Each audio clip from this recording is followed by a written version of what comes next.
Hey guys, आज हम start करेंगे क्लास 10th से अम्ल क्षारक और लवण जो साइंस का सेकंड चैप्टर है। तो चलिए बिना किसी देरी के शुरू करते हैं। कोई विलयन लाल लिटमस को नीला कर देता है, इसका पीएच संभवतः क्या होगा? तो ध्यान रखिएगा कि लाल को जो नीला करता है उसका जो पीएच है वो 10 है। लाल नीला तभी होगा जब वो क्षार होगा। क्षारीय पदार्थ क्या करता है? क्षारीय पदार्थ लाल लिटमस को नीला करता है, लाल को नीला करता है। और ध्यान रखिएगा जो अम्लीय पदार्थ होगा, अम्लीय जो होगा वो नीला को क्या कर देगा? लाल कर देगा, नीला को लाल कर देगा। अब देखिए, अब 0 से लेकर 14 की गिनती होती है, जिसमें 0 से 7 लेते हैं और 7 से 14 लेते हैं। तो 7 से 14 को हम कहते हैं क्षारीय और 0 से 7 को कहते हैं अम्ल। तो ये जो क्षारीय होगा वही लाल को नीला करेगा। तो इसमें से 1, 4, 5 तो अम्लीय हो जाएगा और जो 10 होगा वो क्षारीय होगा। तो 10 जो है वो लिटमस को नीला कर देता है। एसिटिक अम्ल का तनु विलयन के बारे में कौन सा अवलोकन सत्य है? यह सिरका सी गंध देता है, यह प्याज सी गंध देता है, यह सड़े अंडे सा गंध देता है, यह सड़े मांस सी गंध देता है। तो यह सिरका सी गंध देता है एसिटिक अम्ल। हमारे शरीर में पीएच कितना परास के बीच में होता है? तो ध्यान रखिए हमारे शरीर का जो पीएच परास रेंज है 7 से 7.8। निम्नलिखित में से कौन सा विजातीय यौगिक है जो एक जैसा नहीं है? तो चूना पत्थर, खड़िया, संगमरमर में प्लास्टिक ऑफ पेरिस जो है वो विजातीय यौगिक है। अपच का उपचार करने के लिए निम्न में से किस औषधि का उपयोग होता है? Antibiotic, analgesic, antacid, antiseptic. तो ये एंटीसिड का भी प्रयोग होता है। किसी भी उदासीन विलयन का पीएच मान कितना होता है? तो ध्यान रखिएगा उदासीन विलयन का पीएच होता है 7। निम्नलिखित में से कौन लवण है? तो K2SO4 जो है पोटासियम सल्फेट, ये लवण है। बाद बाकी देखिए HCl अम्ल है, ये क्षारक है और ये भी क्षारक है। अम्ल का पीएच मान कितना होता है? तो ध्यान रखिएगा कोई भी अम्ल जो हो 7 से कम होगा। क्षारीय विलयन का पीएच मान कितना होता है? तो 7 से अधिक होता है। उदासीन विलयन का 7 के बराबर होता है। ध्यान रखिएगा 0 और 7 और 14, 7 से नीचे को हम कहेंगे अम्लीय, 7 से ऊपर को कहेंगे क्षारीय। जो 7 हो गया उसको कहेंगे उदासीन। निम्नलिखित क्षारकों में कौन प्रबल है? ध्यान रखिएगा जो हाइड्रा ऑक्साइड जो दिखेगा वो आपको क्षारक होता है और इसमें से सभी क्षारक है, लेकिन सबसे ज्यादा जो स्ट्रॉन्ग क्षारक है वो है NaOH, सोडियम हाइड्रोक्साइड। लिटमस विलयन जो बैंगनी रंग का रंजक होता है वो किस पदार्थ का है? तो ध्यान रखिएगा जो लिटमस विलयन बैंगनी रंग का होता है वो लाइकेन का होता है, जिसको लीचेन लिखा गया है, ये लाइकेन होता है। निम्नलिखित में से कौन सूचक की तरह इस्तेमाल नहीं किया जा सकता है? मेथिल ऑरेंज, फिनोलेफ्थिलीन, हल्दी, मूली। तो ध्यान रखिएगा सूचक की तरह इस्तेमाल नहीं होता है इसमें मूली, बाद बाकी जितने भी है ये सूचक की तरह, इंडिकेटर की तरह इस्तेमाल होते हैं। निम्नलिखित में से कौन गंधीय सूचक नहीं है? तो शकरकंद जो है इसमें से गंधीय सूचक नहीं है। वेनिला, प्याज और लौंग का तेल जो है वो गंधीय सूचक है। दांतों को साफ करने के लिए दंत स्पंजन प्राय होता है। ध्यान रखिएगा अम्लीय पानी का यूज करने से हमारे दांत खराब होने लगते हैं, तो उसको हटाने के लिए हम क्षारीय दंत मंजन का प्रयोग करते हैं। शुद्ध जल का पीएच कितना होता है? 7 होता है, क्योंकि शुद्ध जल उदासीन होता है।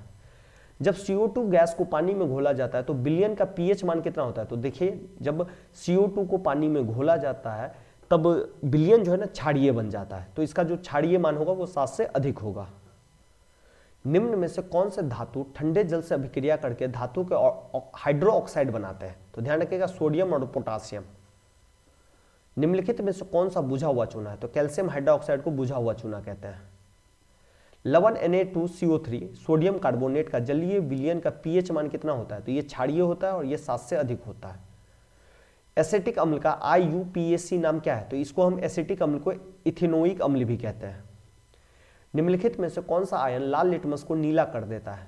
H, OH, Cl, O2। तो ध्यान रखिए अभी हमने बात किया था पहला क्वेश्चन कि लाल को जो नीला करेगा वो करेगा क्षारीय, और क्षार जो है ना OH वाला होता है, ये भी हमने आपको बताया था।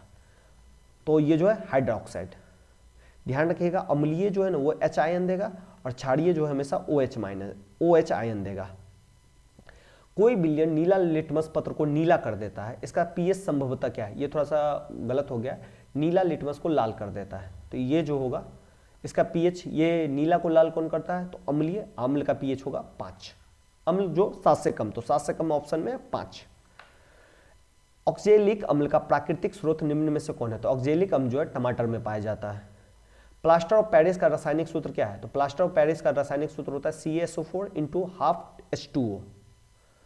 लिटमस विलयन जब ना अम्लीय होता है ना क्षारीय होता है तब यह किस कलर का होता है? तो ध्यान रखिएगा जब लिटमस ना अम्ल होगा ना क्षार होगा तो वो उदासीन होगा, तो ये बैगनी कलर का होगा। कुछ ऐसे पदार्थ होते हैं जिनकी गंध अम्लीय और क्षारीय माध्यम में बदल जाती है, तो उसे हम कहते हैं गंधीय सूचक। सभी अम्लों में पाया जाता है। हाइड्रोजन, क्योंकि यह हाइड्रोजन आयन निकालता है। हाइड्रोजन युक्त सभी यौगिक होते हैं अम्लीय। पीएच में पी सूचक है पुषांश का। एसिटिक अम्ल का प्राकृतिक स्रोत निम्नलिखित में से कौन है? तो एसिटिक अम्ल जो है सिरका में मिलता है। सिट्रिक अम्ल का प्राकृतिक स्रोत है संतरा और नींबू। टार्टरिक अम्ल इनमें से इमली में पाया जाता है। लैक्टिक अम्ल का प्राकृतिक स्रोत है दही। चींटी के डंक और नेटल से डंक में कौन सा अम्ल पाया जाता है? तो चींटी का डंक हो या नेटल का डंक, इसमें मेथेनोइक अम्ल पाया जाता है। दांतों का क्षय कब प्रारंभ होता है? तो दांतों का क्षय तब प्रारंभ होगा जब मुंह का जो पीएच है वो 5.5 से कम होगा, अर्थात अम्लीय होने लगेगा।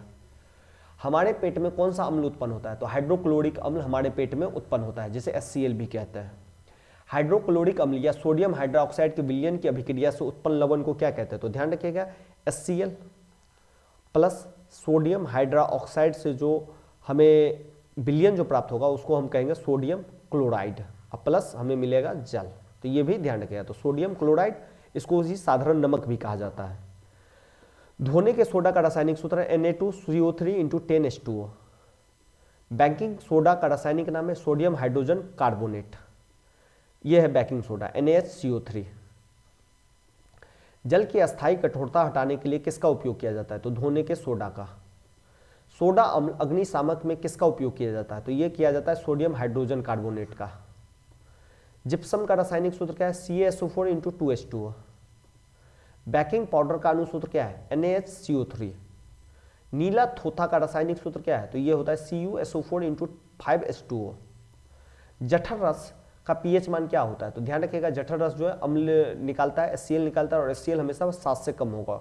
तो और HCl जो है स्ट्रॉन्ग अम्ल होता है, तो इसका जो है 7 से कम, जहां पे देख लीजिए वही ऑप्शन होगा। तो 7 से कम आपका एक ही दिख रहा है, वो है A 1.2। वर्षा जल का पीएच मान कितना होता है? तो ध्यान रखिएगा, अब ये थोड़ा क्वेश्चन गलत हो गया, ये कर लीजिएगा अम्लीय वर्षा।